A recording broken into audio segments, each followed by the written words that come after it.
this Jesus God, yeah, he now has a new nature, a human nature, which he didn't have before. So your God changed, correct? And he, okay, okay, whatever. He changed in who-ness.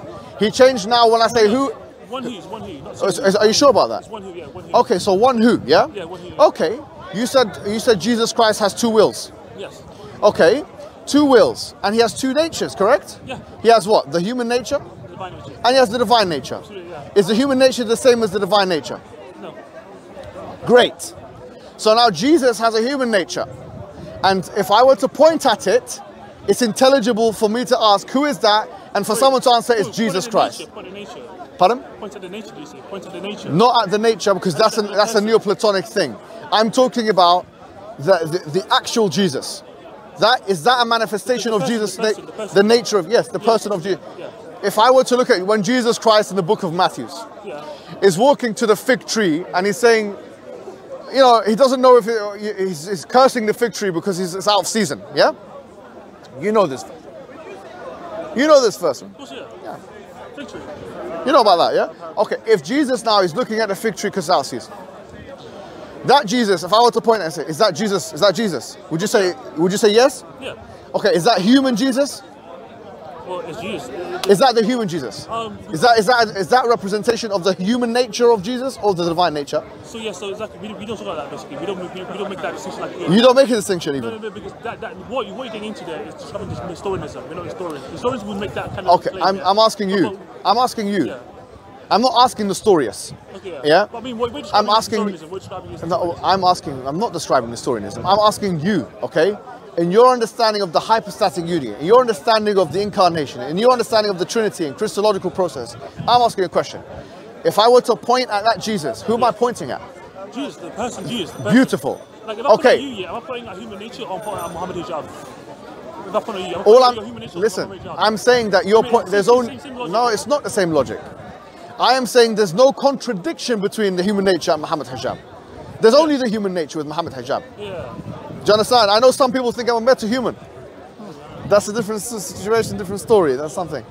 But what I'm saying is that there is no conflict of, what we're saying is that your human nature construct, there's a conflict, direct conflict with the divine nature. You can't be all powerful and not all powerful at the same time. Do you understand this point? It depends. Not in the same way, yeah, but remember, they're essentially differently. So like, so of course we agree that God can die, right? God can die, right? In his divine. Do you believe right? Jesus is one person or two people? Of course, one person. One person. Of course, yeah. Oh, beautiful. Yeah. Yeah, I mean that's excellent. The whole time. Excellent. Yeah. Okay. Jesus Christ was one person. Yeah. Yet he has two natures which have contradictory attributes. Do you accept this proposition? Yeah, sure. Beautiful. That's all I wanted you. Live with that, please. Live with that, because that's what's going to take you to the hellfire. I'm being honest with you. Because the fact that you can, that will take you to the hellfire. I use the word paradoxical. No, it's not paradoxical. Yeah. You've said it yourself. You have just now challenged logic fully. You've said F you to logic. You put the middle finger to logic. If I use the same reasoning that you've just used with theology in architecture or engineering or anything else, nothing. If I said to you, listen, go on a plane. Do you see that plane there? Can you see it? Yeah. Can you see it's got that flashing red light? Now, before you go on that plane, I'm going to use your same principles of enduring contradictions in the geometric process. Let's endure it. So when now the architects are putting together, let me just finish. When the architects are putting together the engine for the plane, they'll use contradictory calculations, yeah, and so on. They don't mind that. They're okay with that. Okay, get on that plane, let's see what it does with you. And if you fly the plane and then it's just, there's a crash straight away, I'm going to say you're a fool. We've already told you that this is a death trap and you've gone into it.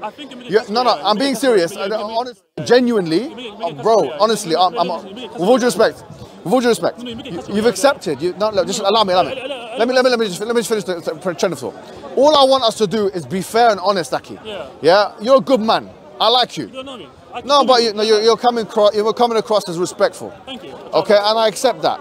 But I want you to now realize something. If you accept this for yourself, yeah, that you can have a person who you consider to be God, with two contradictory set of attributes. You said that on the camera, bro. Like, I had implied category distinction though. What do you mean? What do you mean? I mean, like you're making it as though there's one category there, and that one category is this. No, it's not a category error. Yeah, that's category error. Well, why?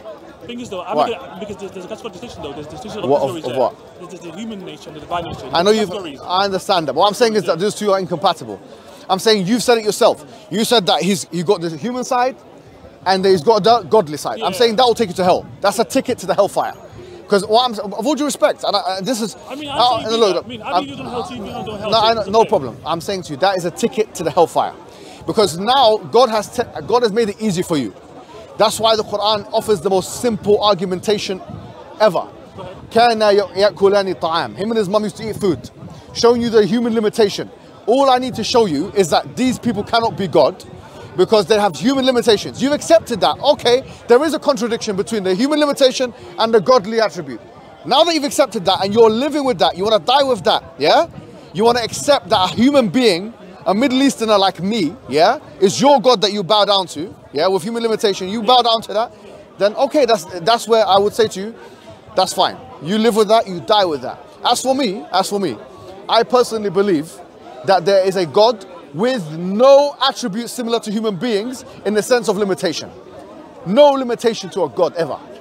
Do you God have a shin and a head? No. Well, no, it's fine. No, it's fine. No, it's just fine. We don't believe in a shin like the human shin, anything like that. Anything which has wording like, pardon? The Atharis do not believe that the shin is like the human shin, or that's not.